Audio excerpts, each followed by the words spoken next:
You know, about 5 years ago, in like a handful of days, like 5 years ago and a week ago, I was sitting playing WoW, I think, actually, with my friend Pax, and we were just talking about Mass Effect 3, which we both just finished. And we were just debating it back and forth like we always do. And as we were talking about it, I just felt the urge to talk about it. I just felt the urge to sit down and just talk. At the time, my YouTube channel was pathetic. It had like 100 viewers, mostly people who followed me for my MMO discussions and analyses, so I just went over there, even apologized about that. Just sat down, recorded no script, no nothing. I just wanted to talk about it for a bit. Shut it off, went back to WoW. I was literally out the door just now. I had to go do some errands.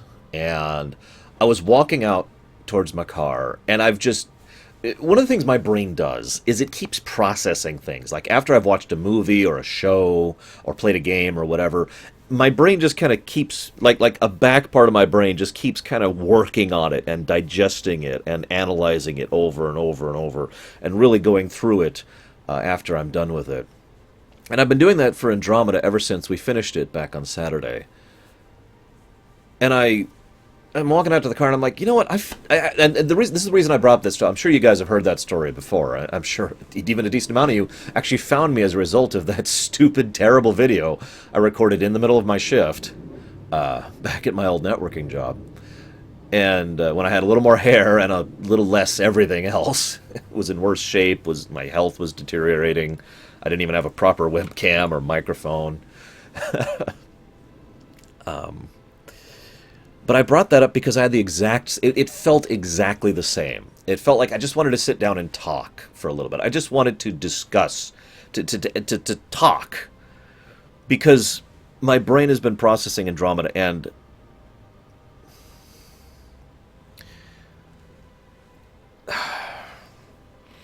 when I walked into Mass Effect 3, you know what I expected? I'll be honest about this. I'll totally open up about this. You know what I expected? I expected a great, amazing, climactic finisher for the Mass Effect trilogy. I wanted the build-up of Mass Effect 1 and its overworld and its setting and the Reapers and the establishment of the underworld and the characters of Mass Effect 2. I wanted all that to conclude in this awesome, epic trilogy of awesome. And I got Mass Effect 3. Now, say what you will about that game, and as ever, I don't deride anybody for actually liking Mass Effect 3. I didn't. I personally consider Mass Effect 3 to be a bad game. Although I admit I didn't have that opinion until I went back through it with analysis mode on for the lore run that we eventually did for the Mass Effect Marathon. But no matter how you look at it, I went into that expecting greatness! And what I got was Mass Effect 3. I absolutely in no way can argue that I wasn't biased walking into Mass Effect Andromeda. And I know that some people are always going to say, oh, you just hate BioWare. Oh, you just hate Mass Effect. Rah!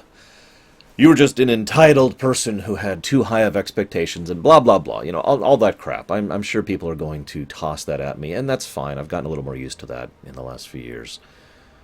And I did have an expectation going into Andromeda. It's one that I kept very quiet in the back of my mind. It's one that became more and more obvious to anybody who joined me during the premiere run. Oh, by the way, I'm not going to be spoiling Andromeda for anybody who hasn't played it yet, so no worries about spoilers in this video. And that expectation was that the game would start off slow, and then it would build up to something amazing, and it would be fun. It would pay off. It would be like... It would be the come-from-behind victory, you know? It would be the, I'm not expecting something great, so, okay, I'll just go ahead and play this game, and oh my god, it's great! And I was kind of having that, and I couldn't help it. I couldn't help it. I kept fighting against that. I didn't want to have that expectation of, oh, it'll be another just terrible game. Oh my god, it's a great game! You know, that's what I was wanting walking into this. That's what I was expecting walking into this. And what I got was a sick little puppy, and or kitten, whichever you prefer. I've actually thought about this analogy for a little bit. Again, processing in the back of my mind. Mass Effect 3 stole my shoes.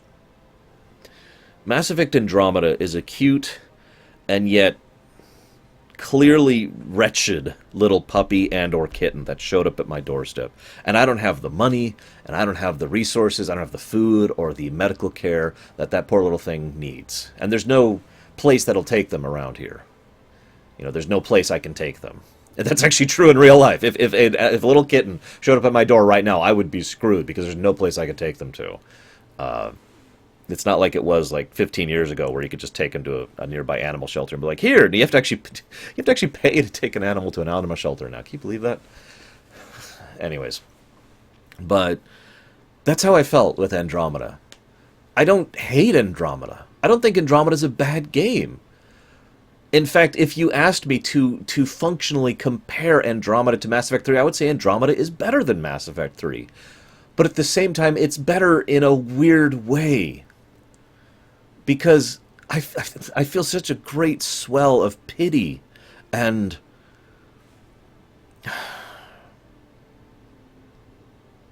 I don't know what other word to use. Let me talk about the developers. I've already tweeted some of this, very little bits and pieces, and I've talked about this during the premiere run. The developers of this game were screwed walking into this. Aside from the horrible business practices from corporate people who, regardless of whether they're under the BioWare name or the EA name, at this point there's really no difference. BioWare is just another subdivision at this point. The horrible business practices, the frankly inhuman work conditions that they were pushed under in order to push out this game that just kind of ran right up to the legal line of what's allowed legally for a work office environment and then just kind of ran all over everyone otherwise. And this is a team that was asked to make an open world game that was an RPG that was a sequel to a successful and very well-known franchise. And they didn't have experience with any of these things, for the most part. I know that some people were returning. I know that some people were still involved. But these are three gigantic hurdles. Any one of these by themselves is actually a significant hurdle for a team that hasn't done this before. You know, if you've never worked on an RPG before, you're like, ugh. If you've never done an open world game before, you're like, ugh. I've said before that there are three types of games that are the hardest types of games to produce from a purely coding and design philosophy perspective. MMOs, Metroidvanias, and open world games. All three of these, to do them well, is much harder than to do other genres or other types of games well. Because there's just so much more involved in the creative process. And so they had that, plus that, plus that. And there were production issues. They simultaneously took too long and had too little time to work on it. I mean, I feel so bad for these people because I can't say Andromeda's a bad game. I'm reminded of Star Trek The Next Generation. Hear me out. There's an episode in Season 2, I want to say. It's Season 2 or Season 3, called Shades of Grey, which is a clip show episode, and it's very boring. There's also an episode in Season 1 called Code of Honor, which I personally consider to be the worst episode of Star Trek The Next Generation. Functionally speaking, Code of Honor is a worse episode than Shades of Grey. I mean, obviously, right? Shades of Grey is just merely boring, whereas Code of Honor is actively, offensive and horrible and terrible. That's kind of how I feel here. Because here's the problem. Shades of Grey, for all its lack of bad, also had a lack of good. It was just kind of there. And that's how I feel about Andromeda. It is a game. Its good parts, there are many good parts, are outweighed by its many bad parts, and I never at one point in time felt really invested in the game. And if that's on me for having expectations, if that's on me for bias, I'll own up to that. I don't know what else to say. Like I said, I just wanted to sit down and talk about this for a bit. I'm sorry for taking up your time with this one, guys. I really wanted a home run. I wanted them to go up to bat and say, yeah, we can make Mass Effect fantastic. We can make a great Mass Effect game. Bam! That's what I wanted. I don't know. The actual review of this game will be going live Wednesday. The premiere run is going live as I speak. I don't know what else to say, guys. See you around.